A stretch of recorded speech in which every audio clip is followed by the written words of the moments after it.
Perkenalkan, saya Rinardi Tanijaya. Kali ini saya akan mempresentasikan proyek saya yang berjudul Sentral Loak dan Thrift Kebayoran Lama dengan fasilitas pendukung titik mode. Tapak berada di Jalan Raya Kebayoran Lama Utara, Jakarta Selatan, dengan spesifikasi sebagai berikut yang dapat dilihat pada gambar. Tapak berada di zona perkantoran, perdagangan, dan jasa, yang juga dapat dimanfaatkan sebagai area seni, tempat bermain, bahkan olahraga yang dapat dimungkinkan untuk menjadi penunjang dalam terbentuknya third place nanti. Program dilatar belakangi oleh titik-titik keberadaan pasar loak dan thrift yang menjadi sebuah citra bagi kawasan tersebut, yaitu Kebayoran Lama Utara, namun di saat yang sama, potensi tersebut tidak dapat dimaksimalkan, karena terletak di tempat yang tidak seharusnya. Program juga menjadi fasilitas rekreasi dan pemenuhan kebutuhan, baik bagi pemukiman sekitar maupun para komuter yang ramai di sekitar, dikarenakan dekatnya tapak dengan bermacam moda transportasi umum, seperti Transjakarta dan stasiun kereta api. Program terdiri dari 4 fungsi utama, yaitu commercial, education, edutainment, dan pendukung. Commercial yaitu adalah kegiatan jual beli barang, education berupa fungsi edukasi, seperti workshop dan kelas-kelas pemberdayaan industri kecil.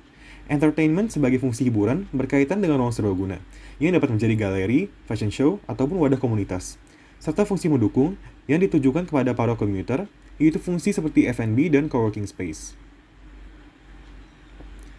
Tapak dikelilingi oleh ruko, pasar, dan titik-titik berjualan pedagang kaki lima, serta pemukiman warga, yang menjadikan kegiatan dalam kawasan cukup aktif, terlebih dengan keberadaan pasar, baik yang permanen maupun kaki lima, yang secara tidak langsung menghidupkan kawasan selama 24 jam.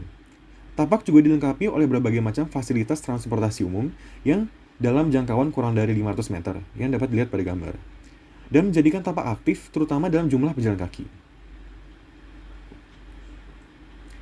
Tapak memiliki potensi view, yaitu dari arah flyover serta stasiun kereta api, sehingga tapak akan mencolok terlebih sebagai suatu sentra, dan dapat dilihat secara lebih langsung. Tapak juga dikelilingi oleh titik-titik ruang pertemuan publik, yaitu dari arah komuter kereta api dan Transjakarta, serta titik pengunjung pasar.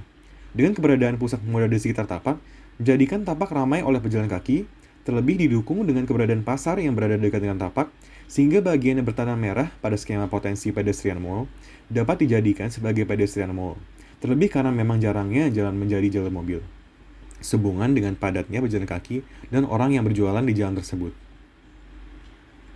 Bangunan sendiri memiliki konsep massa yang terinspirasi dengan urban pattern sekitar, di mana fungsi-fungsi dari setiap bangunan membentuk sebuah citra kota. Hal ini digambarkan dalam bangunan, di mana bangunan juga dibentuk oleh fungsi-fungsi ruang di dalamnya, yang dicitrakan dalam bentukan geometris, yang bertumpuk dan menyusun membentuk sebuah bangunan.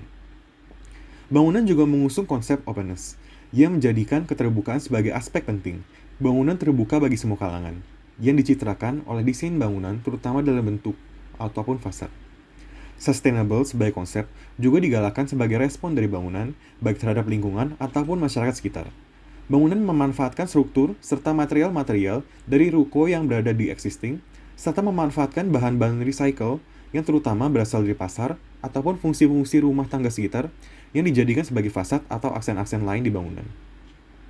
Dalam proses gubah massa diawali dengan ruko existing sebagai base-nya.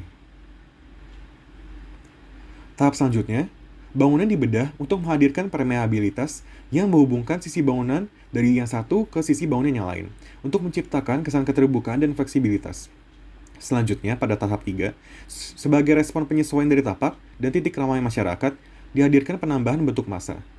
Ketinggian bangunan pun kemudian menyesuaikan dengan fungsi, di mana massa meninggi di titik yang berhadapan langsung dengan ruko, sehingga secara visual lebih ramah dan sesuai dengan skala mata manusia, terutama pejalan kaki. Pada tahap selanjutnya, konsep massa bentukan geometris yang menyusun pun diaplikasikan, sesuai dengan fungsi kegiatan di dalamnya. Selanjutnya, konsep keterbukaan dihadirkan dengan konektivitas dan kefleksibilitas antara hubungan ruang, luar, dan bangunan, serta dari fungsi bangunan yang satu ke fungsi bangunan yang lain, yang dihadirkan baik dalam bentuk tangga-tangga amphitheater, permainan pel, ataupun ram. Tahap gubah massa pun diakhiri dengan penambahan penutup atap. Seperti yang dijelaskan sebelumnya, konektivitas dan fleksibilitas yang menghubungkan unsur baik dalam bangunan maupun ruang luar dihadirkan dalam bentuk tangga dan permainan pel yang juga menjadi ruang publik baru yang turut pula dapat mengarahkan orang secara langsung ke fungsi-fungsi lain dalam bangunan, seperti yang dapat dilihat pada gambar. Berdasarkan zoning, fungsi komersial diletakkan di lantai dasar, yang untuk menjadikan kesan konteks dari bangunan terhadap sekitar, yang merupakan pasar, terutama dari skala mata manusia. Fungsi pendukung seperti kios F&B serta coworking space yang lebih ditujukan sebagai fasilitas komuter diletakkan di sisi bangunan yang lebih dekat dengan stasiun.